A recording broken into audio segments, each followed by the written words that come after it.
ఈ నెల మీకు శుభాశుభ ఫలితాలు ఎలా ఉన్నాయంటే, ఈ రాశి వారికి ఈ మాసం గ్రహ సంచారం అనుకూలంగా ఉంది. అన్ని రంగాల వారికి అనుకూలమని కూడా చెప్పచ్చు.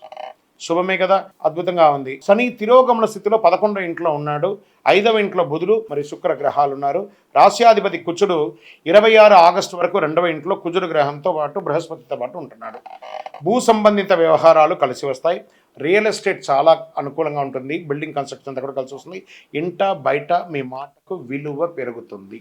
మేషరాశి మిత్రులారా, గెట్ రెడీ. కుటుంబ జీవితంలో ఆనందాలు వెల్లువిస్తుంది. పరస్పరం అవగాహన పెరుగుతుంది. తీర్థయాత్రలకు వెళ్ళడం లేదా విహారయాత్రకు వెళ్ళడం జరుగుతుంది. ఆర్థిక వ్యవహారాలు మరింత పుంజుకుంటారు. ఆర్థికంగా ఈ మాసం ఒడిదుడుకులతో ఉన్నా ఏదో ఒక సమయంలో మీకు అనుకూలం కలిగి అద్భుతం సృష్టిస్తారు.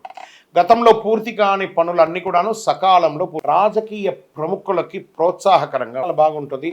ఇతరులు సైతం సహాయ సహకారాలు అందిస్తారు. శత్రుమూలకంగా కూడా మీకు లాభాలు వస్తాయి అంటే చూసుకోండి.